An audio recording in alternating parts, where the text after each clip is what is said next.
Call the third case on this morning's docket, case number 108394, State of Kansas v. Isaac D. Williams, Jr.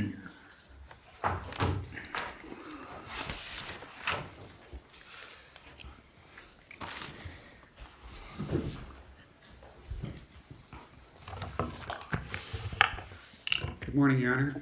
My name is Randall Hodgkinson. I'm appearing today on behalf of Isaac Williams, and I request 3 minutes for rebuttal. 3 minutes is granted. Your Honor, this is a case involving an incident now going on 7 years ago, a domestic incident in Wichita, Kansas, where my client was prosecuted for aggravated burglary, aggravated battery, aggravated assault as a result of interactions taking place and evidence regarding him in his, at least former residence, with his girlfriend. Your Honor, there were several issues in this case, and I really wasn't sure where I would start sometimes, but as I was looking over the case and my briefs last night, I realized I have a mistake in my brief, and so I think my duty of candor is going to direct me to correct my mistake. So that's where I'll start. In issue 5, on page 17 of my brief, in the second paragraph, first full paragraph, second sentence, this is related to the constitutionality of the aggravated battery statute, and as I was discussing this court's decision in Cummings, I said the Kansas Supreme Court held that the endangering a child statute should be construed to require that harm to a child was more likely to occur than not from the defendant's conduct. That's not what this court said. That's what the Court of Appeals said in Cummings, and this court was discussing that in Cummings, which is where that was not a careful reading on my part. This court, in fact, rejected that mathematical analysis. So I needed to clarify that that was a mistake in my brief to this court.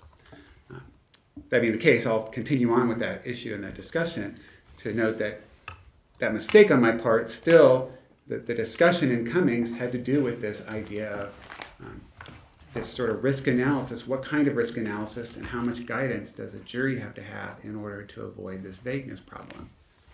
The problem in the in the child endangerment statutes, as discussed in Cummings, was the statute that talked about somebody doing something that would cause a reasonable probability that a child might be injured or endangered. And the court said the problem with that is it really doesn't give enough guidance to a jury regarding how much risk, so forth.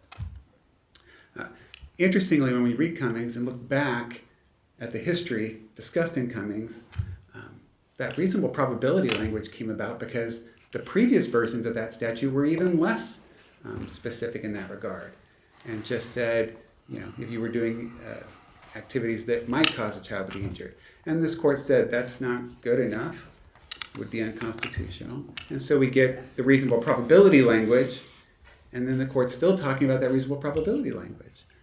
That language that, a child might be injured isn't good enough, because if that was the case, every time I put a child in a car or every time I let a child play soccer, I would be endangering them, because we all know people get injured in car wrecks and people get injured on the soccer field.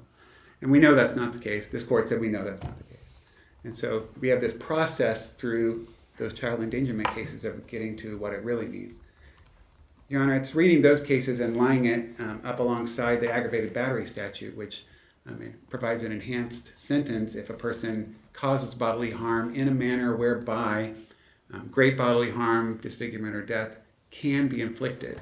And it's using that same rationale from those child endangerment statutes and saying, well, how does that apply to this situation? And our argument is it's really like the child endangerment statutes before reasonable probability. It's even less specific than reasonable probability, which this court said isn't good enough without a little help. Do the modifiers change that, though, in that with child endangerment, that's a pretty amorphous concept in itself. But here we're talking about great bodily harm and other modifiers that really do give some teeth to what the jury must find. No, Your Honor. And the reason is because it still can be inflicted. The reality is, just like with the child endangerment statutes, it's the case that great bodily harm, death, or disfigurement can be inflicted from any battery upon the right circumstances. If I'm sit there and start reaching out for hypotheticals, as we do in our lawyer world sometimes. And it's not hard to find. If I just push somebody, that's battery maybe. If I push them down the stairs, that can cause. So you did this. Well, if you'd done it while the person was at the top of the stairs, great bodily harm could be inflicted. But Or isn't that changing the facts though? Like yeah, what I'm- if you push somebody and there are no stairs anywhere around? But from a jury standpoint, it's an extreme example, Your Honor. Right. But from a jury standpoint, they would say, well, can it be inflicted by this kind of behavior? Yeah, if there are these other circumstances present. And What I don't if think you that's do what the what statute means. what my kids like to do sometimes? They flick each other. I mean, again, extreme example, but If you had somebody who was really susceptible to some skin condition and bruising, That's- it could cause disfigurement. I don't think any of us think that's what the statute is meant to get at, but just like the child endangerment statute, especially the child endangerment statute in its previous iterations, didn't provide any guidance to juries in that regard. This statute doesn't provide that. It could, and in fact, one easy remedy for this is for this court, like you did with the child endangerment statutes, to say that's not what it means, but we do need to give some sort of risk then assessment to a jury. It's not that it just can be inflicted in any circumstances. It has to be something. For example, you could still use your Cummings analysis in this regard.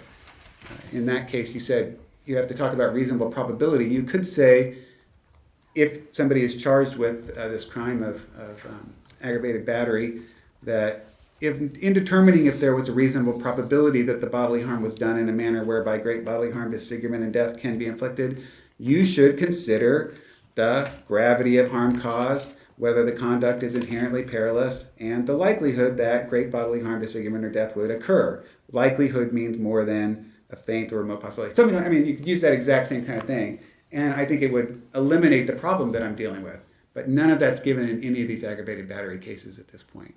That's why we think that there is a vagueness problem in the statute as it's written and applied in jury instructions right now.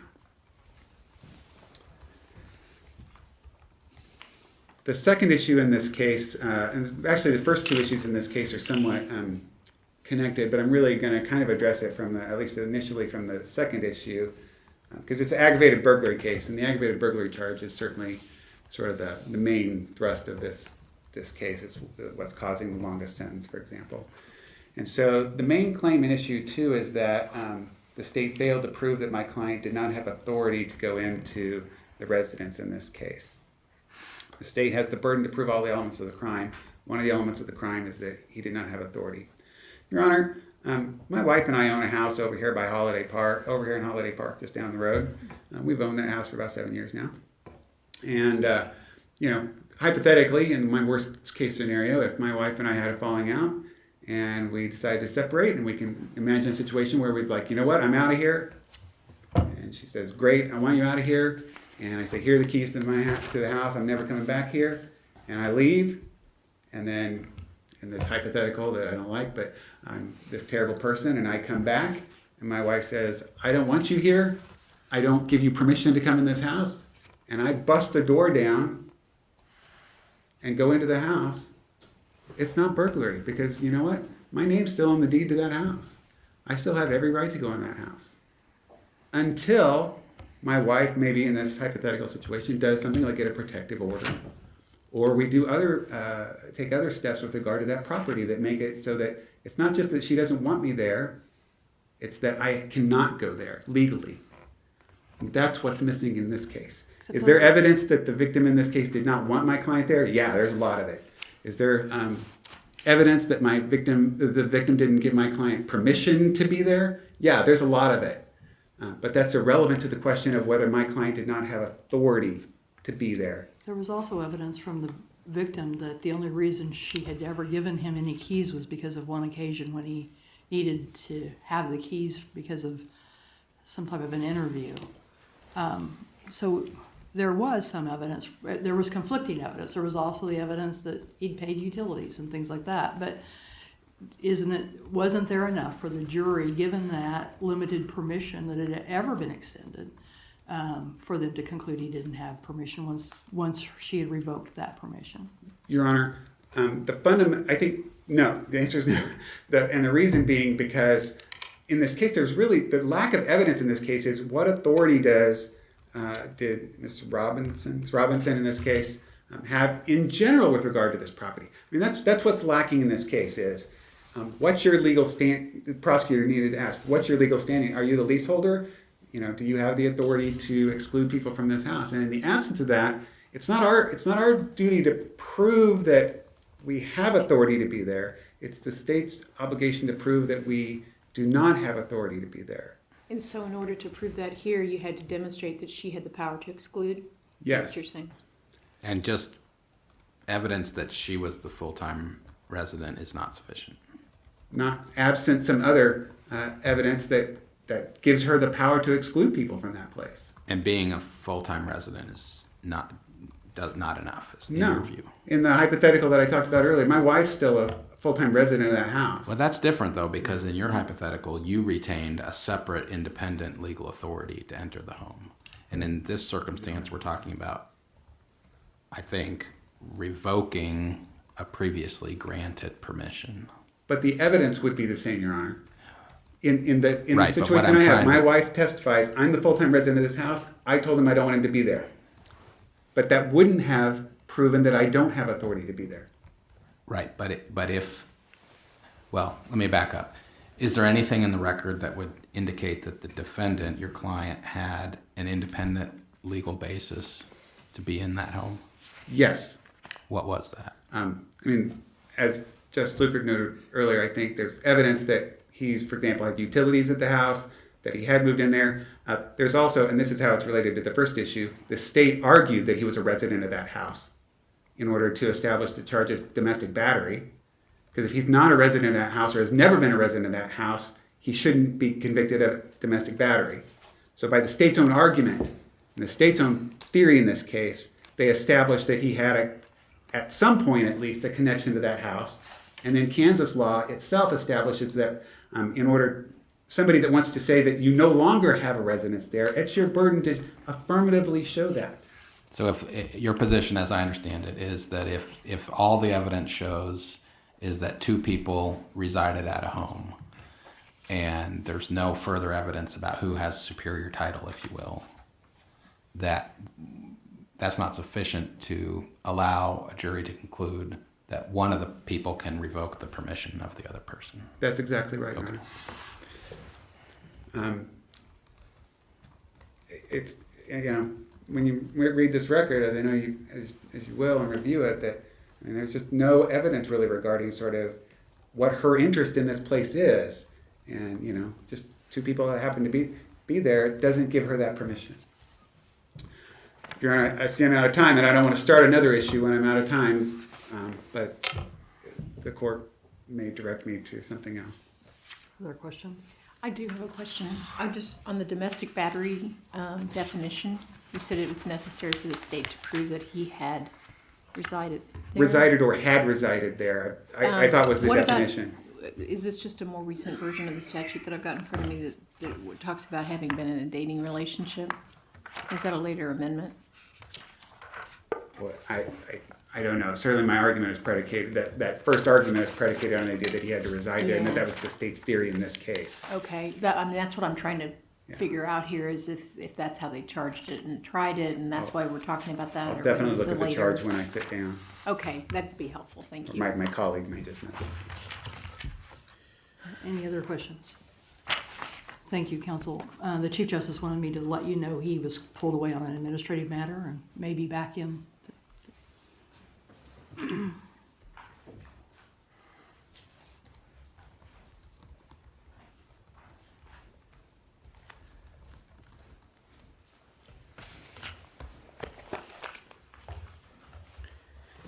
May it please the court and counsel, Assistant District Attorney Matt Maloney for the state. I'll begin by addressing issue 2, the sufficiency claim. And of course, the starting point is always the standard of review on such an issue, and the defendant has a difficult burden in these cases, having to show that in the light most favorable to the state, that a rational jury could not have convicted him of the aggravated burglary. All of the arguments that he advanced here today are perfectly fine and valid arguments to make to a jury. And those are certainly arguments that the jury, could have chosen to believe, and if they felt like this was a situation where he had authority to be in this residence and that the victim didn't have the authority to Does essentially... he have to prove that he had authority to be there, or does the state have to prove that the girlfriend, the victim, had the legal right to exclude him? The state has to prove that he does not have the authority to be there. We don't have to, clearly it's our burden to prove the elements of the crime. I would disagree with what the defendant argued in the brief, where he uses the definition of residency from non-criminal statutes and talks about how we have to show that not only has the defendant abandoned this residence, but he's established a new residence. That's clearly not anything that's in the criminal statute defining the elements of aggravated burglary. So we do have to prove that he does not have the authority to be there, and our position is that we clearly did that there is certainly on the sufficiency of the evidence challenge, that we have ample evidence here that she had. As Justice Lugar pointed out, the first thing I'd point to is the fact that there is evidence in the record that shows, and this gets to Justice Stiegel also, his permission to ever be there was not... There's no evidence that he ever had an independent legal basis to be there. It was his only right to be there had been granted by the victim, and we know that because there's evidence showing that he had been given a key so that he would have access to this residence on one particular occasion for the specific purpose of being able to use this house for some sort of an interview. And I think the record also shows that is why the utilities were in his name, is that this was essentially kind of a quid pro quo, that she gave him access to the house and the key, and in exchange, that explains why the utilities were in his name. So this was never a situation where, even from the beginning, where you could say that the defendant had an independent legal basis to be in this residence. It was always tied to her authority. As to whether that authority, his authority to be there, was present on the night of this crime, we have the fact that she had taken back his key days before the incident, then the fact that on the night of the incident she had tried to convince him on the phone not to come over, that he was not welcome there. He ignores that. He comes to the house. He knocks repeatedly. She initially ignores the knocking altogether. She finally goes to the door to speak with him, but still prevents him from entering, locks the door, goes away. He leaves, comes back, and the only way he can access the house is by breaking the pane of glass and then breaking through the door. So while I understand... Was he still paying the utilities? Were the utilities still in his name? I believe that the evidence showed that the utilities were in his name. I don't remember whether it specifically showed the time frame, if they were still in his name as of that date. I think that the answer to that might be yes, but I'm not certain.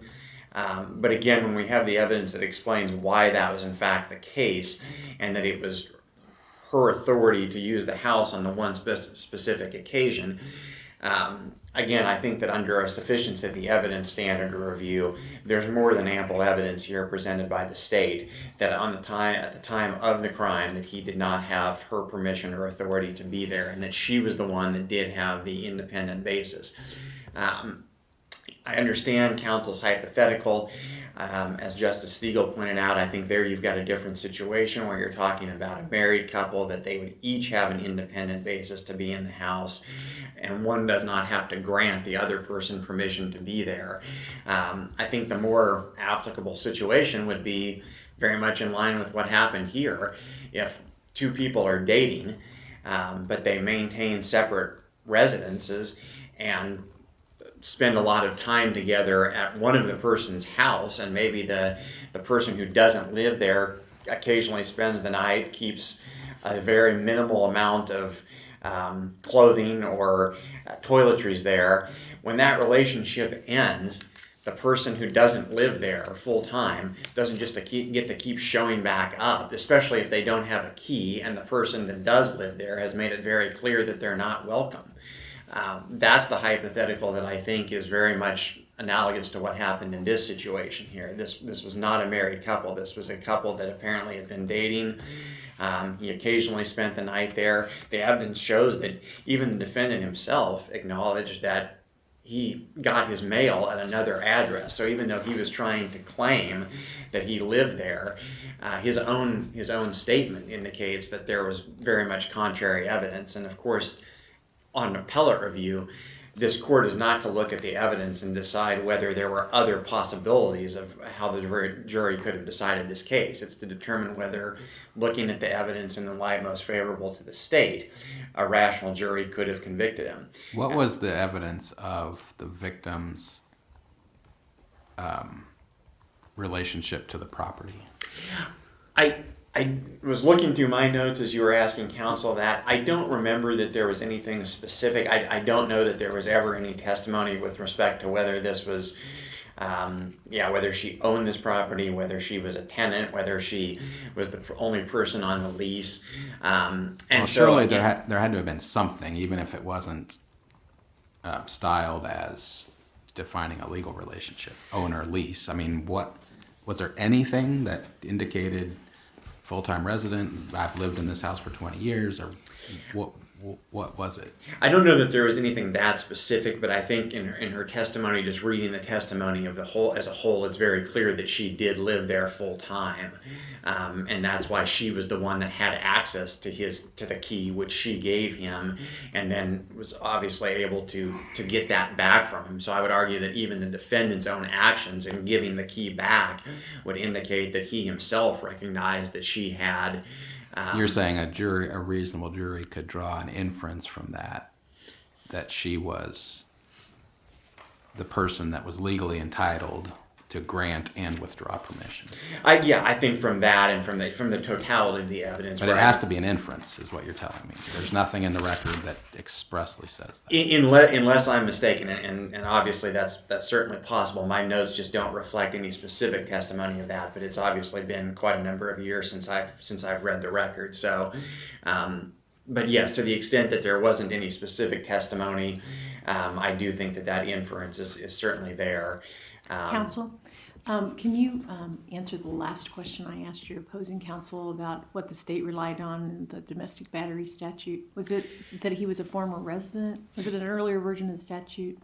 I think that, as with counsel, I know at a minimum that the theory that this case was prosecuted under was that he had resided there in the past. Okay, not just a romantic relationship. Right, yeah, and I'm not sure exactly either. I'm aware of the statute that does talk about people in a dating relationship, and I'm not quite remembering whether that's something that's been amended since the time of this case or if it just simply was not the theory that this case was prosecuted under. But I know that based on the way it was argued and I believe instructed that this case was based on saying that he had previously lived there but was no longer residing there at the time.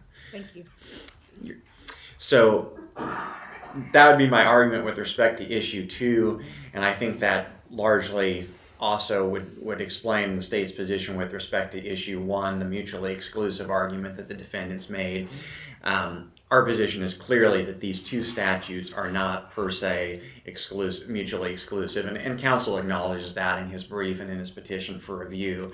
So in essence, what he's asking this court to do is to use a footnote from a United States Supreme Court case from 30 plus years ago, and then to use a case from North Carolina, and to not only adopt those theories or that particular law, but to then extend it further, because even in the footnote in the U.S. Supreme Court case and in the North Carolina Supreme Court case, those courts very clearly limited to situations where per se legally the statutes are mutually exclusive. Clearly that's not the case here. It does apply in situations like we have in this case where somebody previously lived with the victim but no longer was living there at the time of the crime. And so that would be our position with respect to issue 1. Just briefly to touch on issue 5, the vagueness argument, I think the Court of Appeals opinion speaks to this as well as anything I'm going to be able to say here. I think when you look at that statute as a whole, this is not a situation where I think that you're left significantly guessing as to the meaning of the statute. Counsel today pointed out some of the scenarios where you have these arguments raised where a defendant can point to some hypothetical and say that, well, if it were applied in this situation, it would be ridiculous. He gave the example of the child endangerment statute and whether you could be prosecuted for it because you let your kid play a sport or put your child in a vehicle. And the case law has always been clear that just because somebody can posit some hypotheticals where it might lead to an extreme result, that doesn't mean that the statute is unconstitutionally vague. And I would note, as I argued in the brief, and the Court of Appeals did not base its holding on this decision, but I always argue in these vagueness cases that in a situation like this, that this court shouldn't review the merits because he didn't raise this below, and he has not specifically made an argument that the statute in this context, as applies to him in this case, is unconstitutionally vague. It's more of a general argument that's not tied to the facts of a specific case. Here you're talking about a statute that, based on the facts of this case, very clearly applies, and I think that any ordinary person can easily interpret. I don't think that we need to define every word in a statute in order to give a person of common knowledge and understanding an understanding of whether their conduct is covered by the statute. Counsel, I have a question just about the theory there on as applied versus on its face. Vagueness isn't really an as applied analysis, is it? It's not. I think void is where that usually comes in, although I might be confusing the concepts in my mind. But I do know that the case law I cited has indicated that there are situations where a challenge for vagueness has not been addressed for the first time on appeal. Yeah, that's a different question. That's a Right. reservation question. You just mentioned that he hadn't attacked it in its particular application to him, and I just don't know that that's how we do vagueness as an analysis. I know I cite on page 22 of my brief this court's in Hearn versus City of Overland Park. The quotation I have is, "One to whose conduct a statute clearly applies may not successfully challenge it for vagueness." And I would argue that's what's happening here. This isn't a situation where you're talking about somebody charged with child endangerment for putting their child in a vehicle. This is somebody who strangled somebody to the point that she had difficulty breathing and was getting dizzy and had visible ligature marks on her neck when the police showed up at the scene. So I think that takes us outside the argument that it could be vague as applied to him. Does there need to be some sort of a risk assessment? Can be provide sufficient guidance to, even under, as I understand what you're arguing is common definition. Does that suffice? Well, and there I would point, and I think Your Honor was correct in asking opposing counsel about that. I think that this statute, while the can be inflicted portion of it might not be specifically defined, or there might not be a calculus there, I do think the other modifiers in the statute avoid having a problem with that.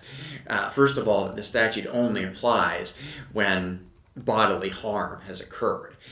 So that's a modifier right there, and then it's further modified by the fact that it has to be inflicted in a way that great bodily harm, disfigurement, or death can be inflicted. So I think that even without specifically modifying or defining the term that the defendant is challenging, that the statute does give sufficient guidance when it's read as a whole. And of course, I cited the case law from the Court of Appeals.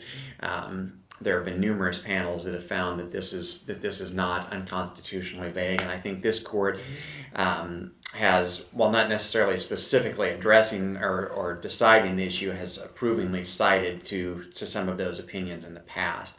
And I think that the rationale in those opinions is sound and should be adopted by this court in this case. I see that I'm out of time. I believe I've made all the comments that I intended to, and if there are not questions about any of the other issues, I would simply submit those on the brief. And if there are no remaining questions on the issues that I've discussed today, would just respectfully request that this court affirm both the district court and the Court of Appeals. Any more questions? Thank you, counsel.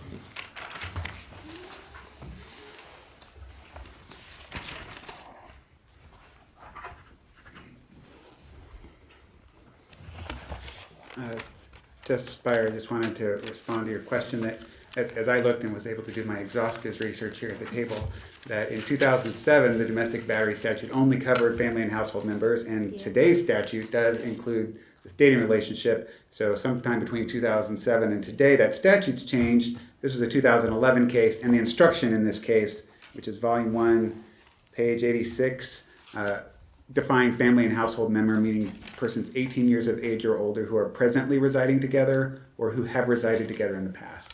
So I think it's fair to say in this case at least, the state's theory is that he resided together or they've resided together in the past. My only second comment, Your Honor, Justice Breyer, again to your question about sort of this how we're approaching this vagueness challenge, I just wanted to note the citation to Johnson v. United States in my reply brief, page 2. I mean, we don't have to prove that it's, it's not, doesn't defeat our claim the fact that there might be some non-vague application out there. And so I'm not even sure how it's as applied. I mean, it may be that that's sort of antiquated language even to talk about this. But as exemplified in Cummings, the question is, does this statute, as applied through the instructions, give the jury sufficient guidance in this case? And our argument is that it does not. Any That's all further I have. presentation? No. Any more questions? Thank you, counsel. Thank you, Your Honor. We appreciate the arguments by both counsel this morning. Court will take this matter under advisement.